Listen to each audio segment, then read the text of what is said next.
स्वप्नील गोसावी यांच्याकडून स्वामी चरणी धनपुष्प वाहिले. त्यांच्या जीवनात सुख समाधान ऐश्वर आरोग्य संपन्न दीर्घायुष्य असा मंगलमय आशीर्वाद. उर्शन देऊ लाड यांच्या स्मरणार्थ हर्षद देऊ लाड यांच्या स्मरणार्थ कृष्णा लाड यांच्याकडून स्वामी चरणी धनपुष्प वाहिले. त्यांच्याही जीवनात सुख समाधान ऐश्वर आरोग्य संपन्न दीर्घायुष्य असा मंगलमय आशीर्वाद. तसंच पिंटू भोगते वडापावले यांनी सुद्धा स्वामी चरणी धनपुष्प वाहिले. प्रत्येकाच्या जीवनात सुख समाधान ऐश्वर आरोग्य संपन्न दीर्घायुष्य लाभे असा आमचा मंगलमय आशीर्वाद. प्रकाश कृष्णा लाड यांच्या स्मरणार्थ दत्तप्रसाद लाड या स्वामी भक्त स्वामी चरणी धनपुष्प वाहिले. त्यांच्याही जीवनात सुख समाधान ऐश्वर आरोग्य संपन्न दीर्घायुष्य असा मंगलमय आशीर्वाद. देवेंद्र लाड एक स्वामी भक्त देवेंद्र लाड यांनी सुद्धा स्वामी चरणी धनपुष्प वाहिले. त्यांच्या जीवनात सुख समाधान ऐश्वर आरोग्य संपन्न दीर्घायुष्य.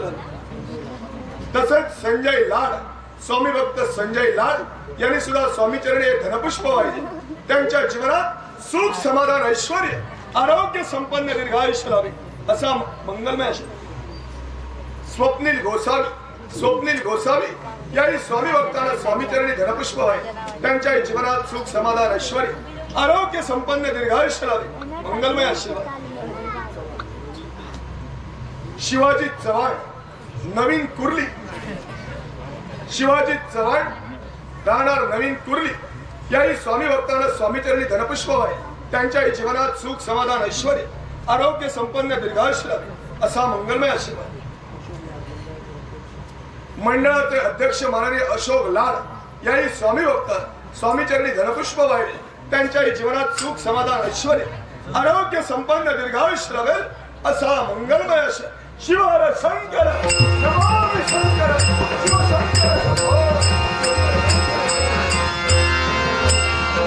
जय जय राम समर्थ जय जय राम समर्थ जय जय राम समर्थ जय जय राम समर्थ जय जय राम समर्थ जय जय राम समर्थ जय जय राम समर्थ जय जय राम समर्थ आरती स्वामी समर्थ जय जय स्वामी समर्थ श्री स्वामी समर्थ जय जय स्वामी समर्थ आरती स्वामी समर्थ जय जय स्वामी समर्थ श्री स्वामी समर्थ जय जय.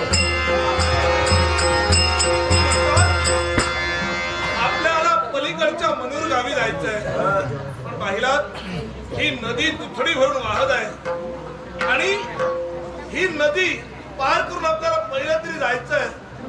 नौका सुद्धा नाही नावाडी सुद्धा नाही कसं काय जाणार तिकडे. येणार नौका सुद्धा येणार आणि नावाडी सुद्धा येणार आणि आपण पहिल्या तरी जाणार सुद्धा.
आस लागलेली.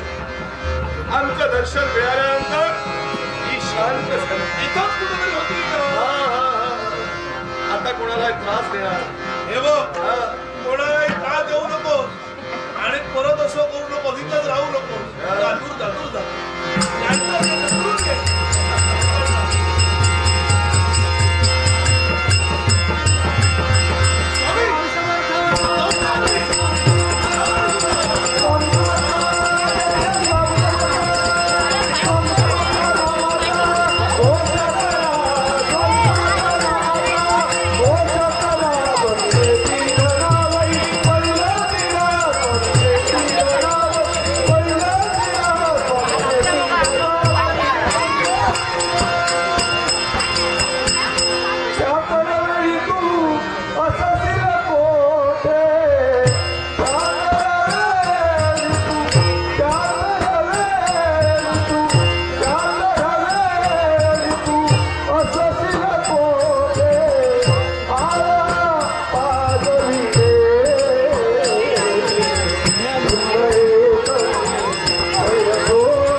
गंगाराम ठेवला बाटलीतलं हे गंगाराम.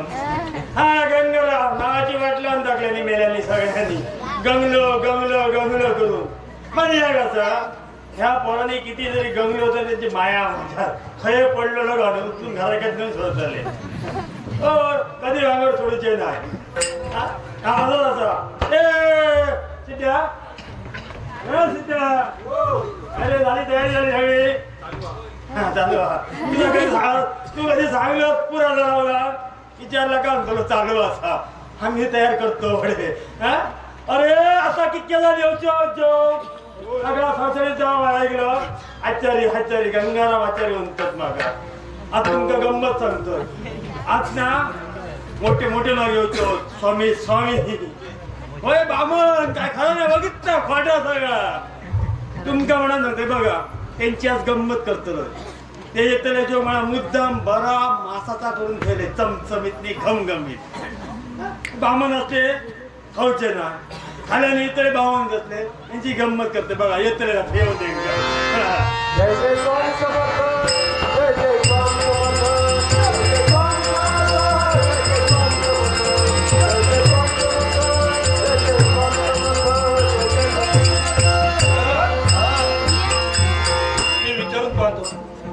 अहो या घरात माणसं राहतात का?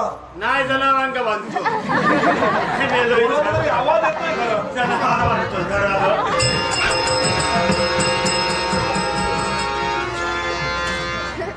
असेच नाक दडायचं पहिले सगळे. ज्यांचा ठेम लागलो का मग बाटलीचे बाटले काका नमस्कार. काय वाटलं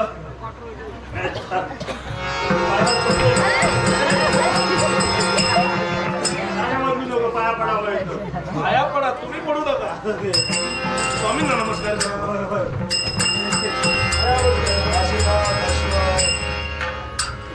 भोजनाची व्यवस्था इथंच आहे. जेव गेलं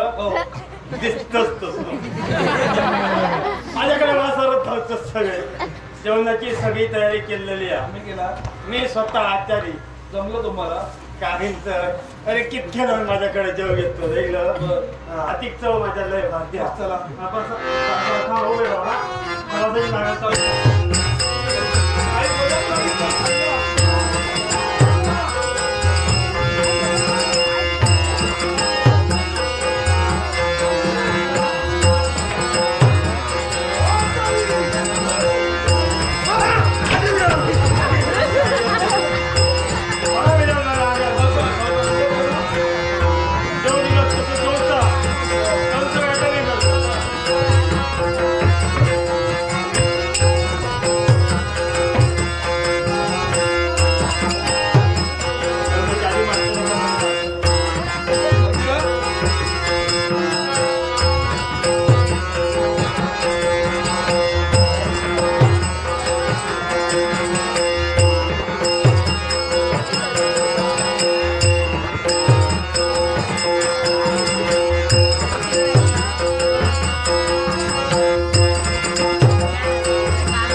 आता यांची गंमत करतो तुमचा बघूचा आता बघा बामण आहोत ते असला खालत नाही आणि ह्या जर खाल्यानंतर बामण बसले जेवणाचं उठा का शकतो नाही की ते अन्न हे पूर्ण ब्रह्म यांची गंमतच बघा काय करते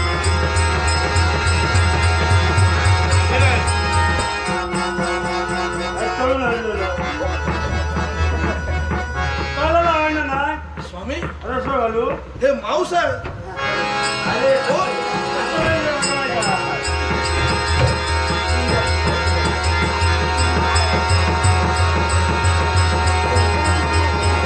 काय केलं तुम्ही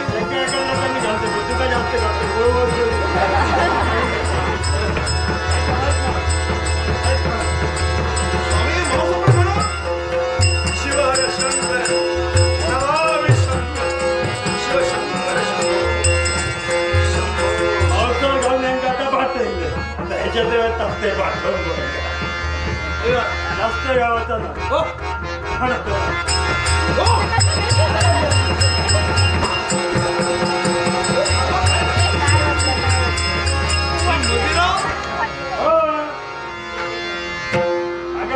पहिल्यांदा नाग मोडून दाखवत अगे घोटार घोट मारत एक काम कर एक प्रश्न विचारू आधी काय काय शेवटचा कचरा कधी मारला होता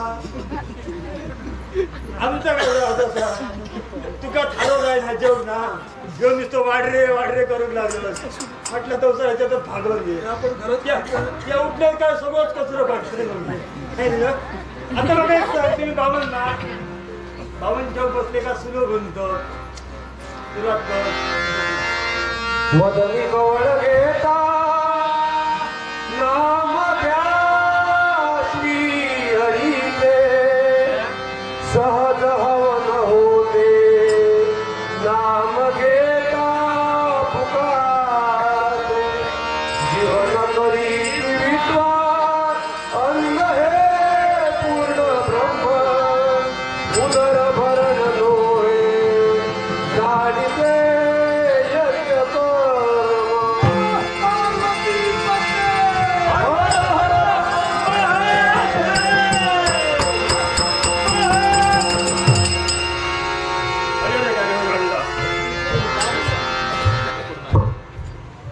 हे आचारी काय चाललंय काय बाई कोणी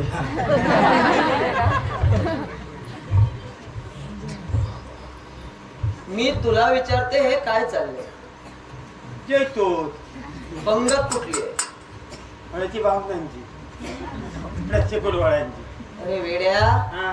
जाती धर्माबद्दल विचारलं नाही. येड्या-वेड्या काय? पंगत कुठली आहे म्हणजे काय? येड्या-वेड्या काय होणार त्याला? शाकाहारी आहे की मांसाहारी?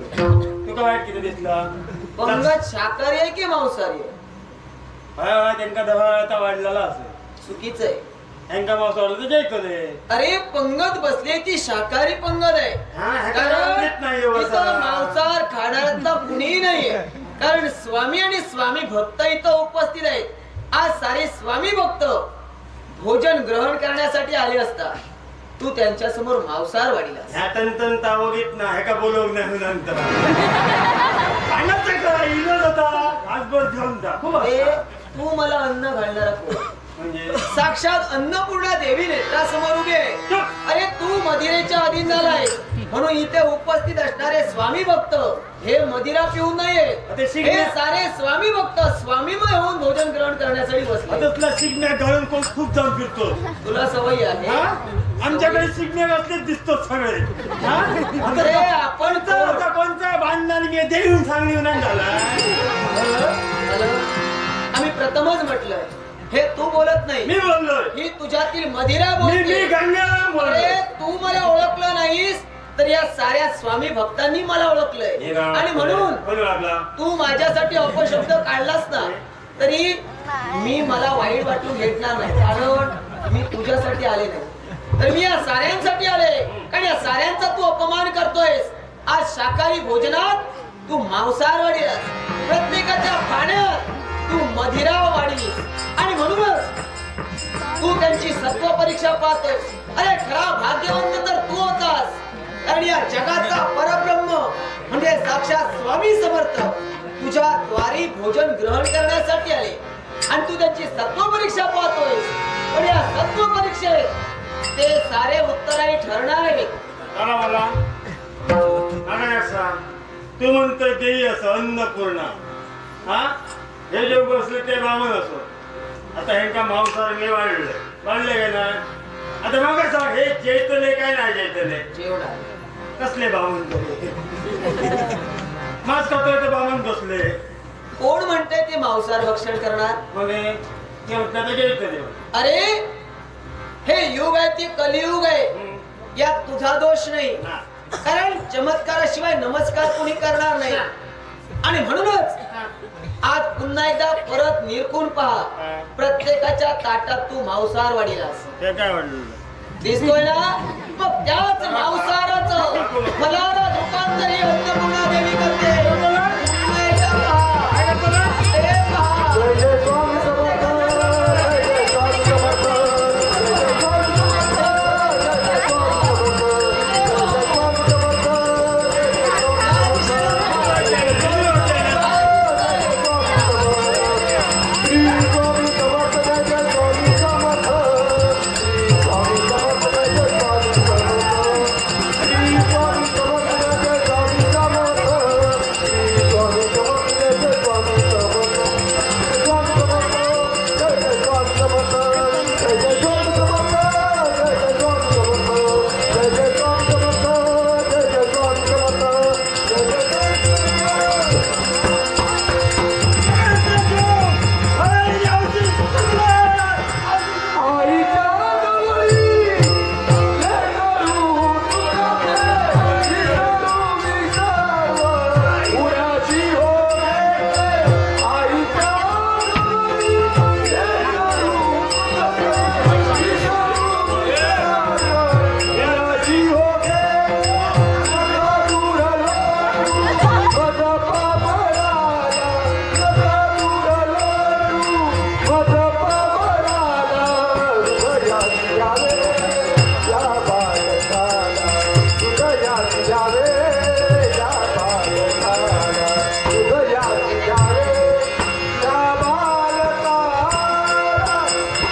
केलेल्या कृतीचा पश्चाताप तुला होतो. या इल्याबरोबर सगळी खडकांना उतरण गेली आता तरी माझं स्वरूप जाणतोयस का? माझा चुकला कोण आहे मी? हा ती उतलस्थित मग अशी हाऊस मध्ये साऱ्यांनाच आहे. अन्नपूर्ण आता अरे आज केलेल्या कृतीचा पश्चाताप तुला होतोय. मी सहज म्हटलं होतं मी तुझ्यासाठी आले नाही तर या साऱ्या स्वामी भक्तांसाठी आले. औषध या माझ्यासाठी गेलंय सत्य आहे. मी सांगते मी असा केलं नाही तर ती यायचं किती तुला अगदी बरोबर ती आहे. यायचं नाही ना त्यांना दिसतं नसतंय कशी आणि म्हणूनच बरोबर का? तुम्ही मी आता ठाम- तुम्ही सगळ्यांनी माझे आभार माना माझ्यामुळे तुमका आव दिसली आणि मी देखील ठामपणे सांगते मी खरं तर तुझ्यासाठी झाले, हाय वा. कारण तू एक आचार्य आहेस आणि तुझं आणि माझं नातं म्हणजे आई पुत्राचं नातं होय. हो. आधी अन्नपूर्णा देवी इथं आली आहे कारण काही पाप तुझ्या हातून घडली आणि या पापातून तुला उत्तरही ठरवायचं होतं नेमकी काय आणि म्हणूनच मी मागं इथपर्यंत काय आलो. आठवण होत नाही. पण हे वेड्या आधी सांग काय काय केलं इतक्या सांग नक्कीच सांगेन, पण पहिली गोष्ट आहे अरे खरा भाग्यवंत या विश्वातील तू आहेस, होय. कारण कित्येकांना मागून मिळत नाही ते भाग्य तुला मागण्यापूर्वी मिळालं.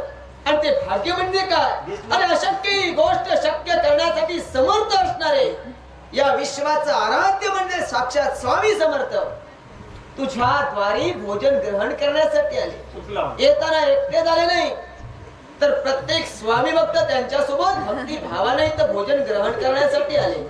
अरे भक्त म्हणजे सुद्धा कोणी सामान्य नव्हे, या भक्तांमध्ये सुद्धा दैवी तत्व आहे, दैवी अंश आहे, म्हणजे साक्षात स्वर्गीच्या देवदेवता तुझ्या घरी भोजन ग्रहण करण्यासाठी आले. माझ्यावर खूप भाग्यवान मी असतो पण ते भाग्य तुला घेता यावं म्हणून मला इथे यावं लागलं. अहो, ही लक्ती बरा केलं कारण बाळ अनेक पाप तुझ्या हातून घडली. आज एक शाकाहारी पंगत बसली असताना सुद्धा तू त्यांच्या भोजनात मांसाहार वाढीलास. अरे वेड्या, त्याची मस्करी सुद्धा केली काय काय बोला आणि म्हणूनच आज तू मदिरेच्या अधीन झाला होतास. चांगलाच नाही असं. या आईला एक शब्द दे, यापुढं मदिरा केव्हाही प्राशन करणार नाही. आणि मदिरा प्राशन करणारी व्यक्ती जर का असेल तर योग्य ते शासन तू तुझ्या जीवनात करणार आहेस. औशी तू इल्याबरोबर सगळे उतरा दिले आता आठवण सुद्धा येऊची खरंच सांगतोय. आणि माझ्याबरोबर जो कोण हे होते आधीचे त्यांना सुद्धा बंद करून लायतले सगळ्यांका चोरून जरी कोण जाणारा दिसलो दाण्यान मोडून घालतलोय.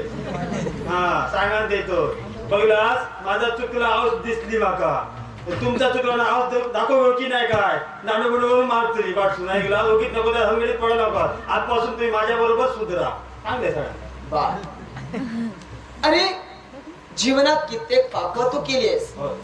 अरे तू एक आचार्य आहेस. आचारी म्हणजे तू स्वतःच्या हातानं भोजन शिजवून तू साऱ्यांना वाढतोस. अरे भुकेलेल्याची भूक भागवितोस तू, असा अन्नदाता तू आहेस. पण असं असताना आज हे शाकाहारी पंगत बसली होती त्यांच्या भोजनात तू मांसाहार वाढीलास. हे सुद्धा एक पाप आहे. जे मदिरा कधी प्राशन करत नाही त्यांच्या समोर तू मदिरा वाढीलीस, हे सुद्धा एक पाप आहे. कारण एखाद्या व्यक्तीने जर का उपवास केला असेल भगवंताच्या नावानं आणि अशा व्यक्तीला आपण म्हटलं काहीतरी खा असं म्हणणं सुद्धा आपल्या जीवनात एक पाप आहे. आणि म्हणूनच तू आचार्य असून सुद्धा मदिरा प्राशन करत होतास आणि मदिरा प्राशन करून ते अन्न शिजवत होतास. आजच्या दिनी सुद्धा असंच घडलं. तू मदिरा प्राशन केलीस आणि अन्न शिजविण्यासाठी अग्निदेवतेला प्रज्वलित केलंस. त्याच वेळी अग्नीचा भडका उडाला. क्षणार्धात अग्निदेवतेचा राग अनावर झाला, तुला जाळून खाकही केलं असतं. पण अग्निदेवता शांत का झाली माहितीये? कारण त्या अग्निदेवतेवर अन्न शिजविण्यासाठी तू अन्नाचं पात्र ठेविलंस. आणि अग्निदेवता शांत का झाली तर त्या पात्रात अन्न शिजल्यानंतर भुकेलेल्यांची भूक भागणार आहे आणि म्हणून ती अग्निदेवता शांत झाली. एवढंच नसून अन्न शिजवत असताना तू मदिरा प्राशन करत होतास. मुखात वाईट शब्द आणत होतास, प्रत्येकाला शिवीगाळ करत होतास. आणि असंच करत असताना हे भोजन तू वाढत होतास. भोजन वाढत असताना सुद्धा तू सुचिरभूत नव्हतास. आणि म्हणूनच अशी कित्येक पाप तुझ्या हातून घडली. आणि या पापातून तुला उतराई ठरविण्यासाठी साक्षात अन्नपूर्णा देवी इथं अवतीर्ण झाली. आणि म्हणून यापुढे तुला एकच करावं लागेल. स्वतःच कर्तव्य लक्षात येऊन आपण कोण करतोय का याचं प्रथम देहभान असावं. अन्न शिजवण्यासाठी जाणे अगोदर स्वतःचा शरीर शुचिर्भूत करावं, स्नान संध्या करावी, भगवंताचं नामस्मरण करावं आणि तदनंतर अग्निदेवतेला प्रज्वलित करण्यापूर्वी त्या अग्निदेवतेची पूजा अर्चा करावी, त्या अग्निदेवतेचं नामस्मरण करावं आणि तदनंतर अग्नी प्रज्वलित करावी. अन्न शिजवण्यासाठी ज्यावेळी आपण पात्र ठेवू त्यावेळी या अन्नपूर्णा देवीचं नामस्मरण करावं. आनंदानं ते अन्न शिजवावं, मुखात चांगले शब्द ठेवावे आणि ते अन्न शिजवून चांगल्या मनानं आनंदानं या प्रत्येकाला ते अन्न वाढावं. अन्न किती वाढावं? जेवढं समोरच्याला हवंय तेवढंच वाढावं. कारण अन्न जर का नाशाडी झालं असेल तर तोही या अन्नपूर्ण देवीचा अपमान आहे. जेवढा अन्न टाकणारा अपराधी आहे तेवढाच अन्न वाढणारा सुद्धा अपराधी आहे. कारण तो नको नको म्हणत असताना आपण ज्यावेळी जबरदस्तीनं वाढतो तो सुद्धा आपला एक अपराध आहे. आणि म्हणून प्रत्येकाला हवं तेवढं प्रत्येकानं घ्यावं आणि त्याला हवं तेवढं आपण द्यावं. एवढंच नव्हे तर अन्न शिजवल्यानंतर त्यांना वाढायच्या अगोदर अग्निदेवतेच्या नावानं एक भोग द्यावा, अग्निदेवतेची भक्ती करावी. अन्नपूर्णा देवीच्या नावानं एक भोग द्यावा, तिचं नामस्मरण करावं. आपल्या कुलदेवतेच्या नावानं भोग द्यावा, आपल्या देवी देवतांच्या नावानं भोग द्यावा, आपल्या पूर्वजांच्या नावानं भोग द्यावा आणि परमेश्वराचं नाव घेत या प्रत्येकाची भूक भागवावी. आणि असं ज्यावेळी तू करशील त्यावेळी नक्कीच तू तुझ्या पापातून मुक्त होशील. असा या अन्नपूर्णा देवीचा तुला मंगलमय आशीर्वाद. मावशी, आता माझी एक इच्छा हा की आपण शब्द देऊ नका, म्हणजे त्या विसरत माझ्या राहावं आहे. मला सुद्धा काहीतरी मेधा मर्यादा बंधन आहे. म्हणजे मी तुझ्यासोबत इतर राहू शकत नाही कारण सांप्रत चालू आहे ते कलियुग आहे आणि या कलियुगात आम्ही मूर्तिमंत स्वरूपात वावरू शकत नाही आणि म्हणूनच मी इथं थांबू शकत नाही. पण तूच म्हणतोयस हे आई तू इथून कुठेही जाऊ नकोस, तुझ्या चरणाजवळ मला राहायचंय. पण बाळ, अरे मीच काय आणि स्वामीच काय, कुणी वेगळे नव्हे. स्वामी इथंच राहणार आहे, तुला सोडून कुठेही जाणार नाही. आणि म्हणूनच इथं असणारी स्वामी म्हणजे कुणी वेगळे नव्हे आणि ही तुझी माता अन्नपूर्णा कुणी वेगळे नव्हे. अरे स्वामी तोची अन्नपूर्णा, अन्नपूर्णा तोची स्वामी, ही स्वामी तोची अन्नपूर्णा होय. याच्यासाठी स्वामी चरणाशी गेलो.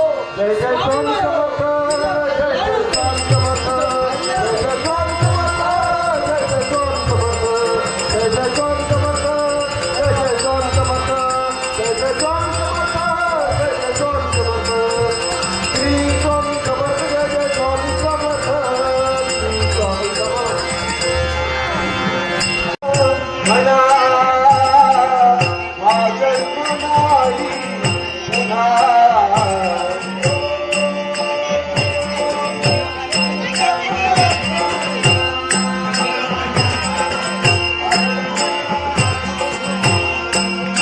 कपाळी केशरी गंध स्वामी तुमचा मला चंद, कपाळी केशरी गंध, कपाळी केशरी गंध स्वामी तुमचा मला चंद,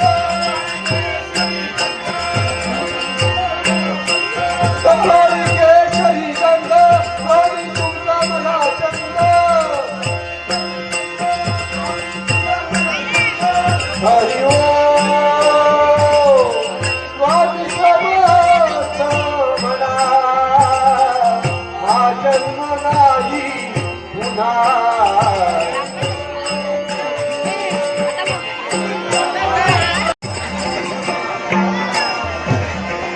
हा जन्म आहे भक्ती करण्याचा,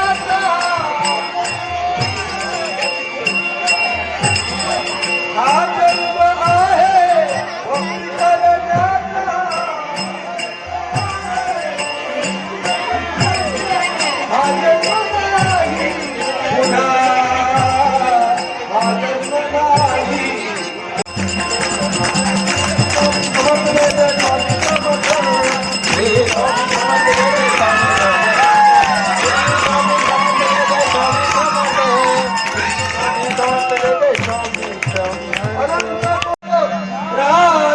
राजाधिराज योगीराज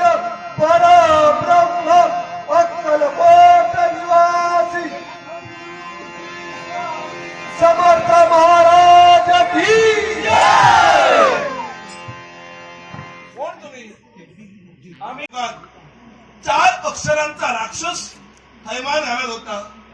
नाव त्याचं हिरण्याक्ष. देवाने एक अवतार धारण केला आणि 4 अक्षरांचा राक्षस हिरण्याक्ष याचा शेवट केला. सत्ययुग मागे पडलं. त्याच्यानंतर युग आलं, हे त्रेतायुग.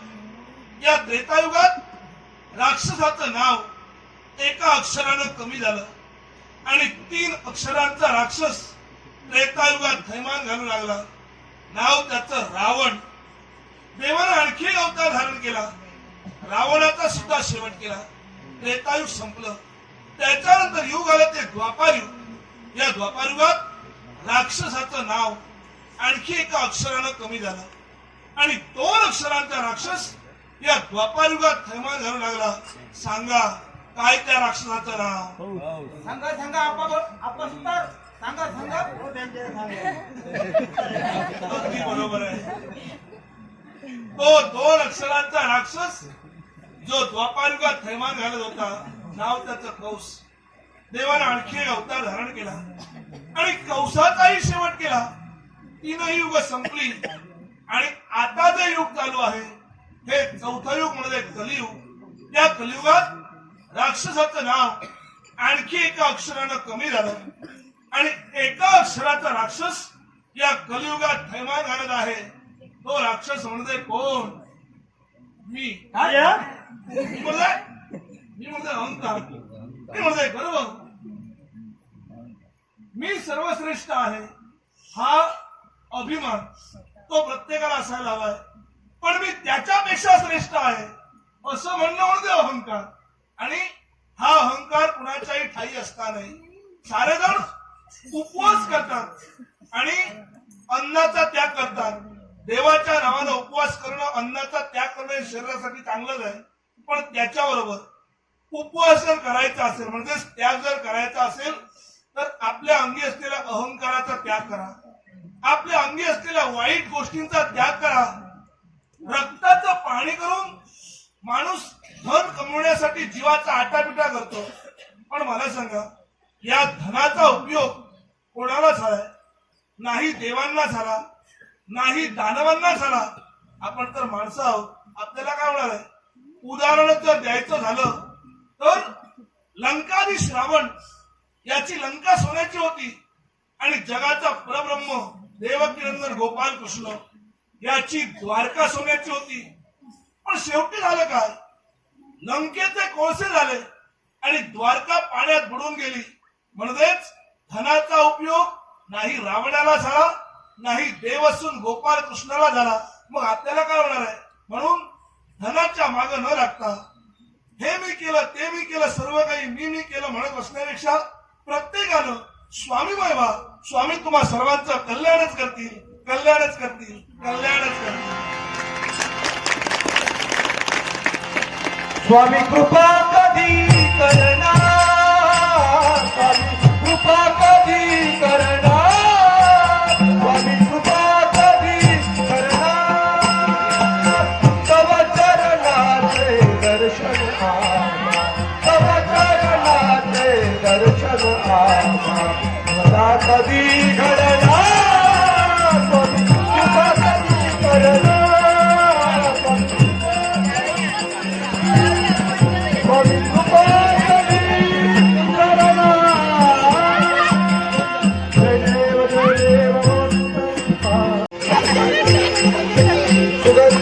भाडी वर्णू मी टिळा करणे कुंडल शोभे भक्त चरणांगत होता भय पडले काळा तुझे दास्य करते श्रीवान. जय देव जय देव जय जय अवधूता अगंत लीला तुझी मानव रूपी काया दिससिया मास अक्कल कोटी केला पूर्ण ब्रह्म तुझी अवतरला खास अज्ञानी वाद.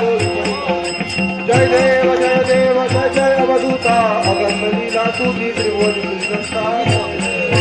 काय गवाचा मंदिर देवा उदावा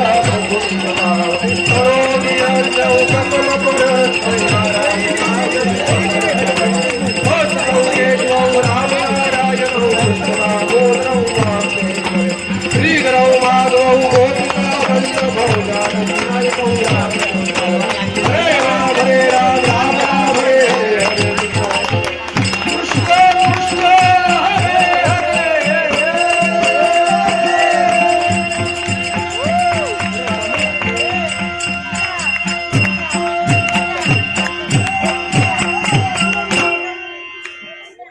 साहित्य रसिको विशाखा विकास जाड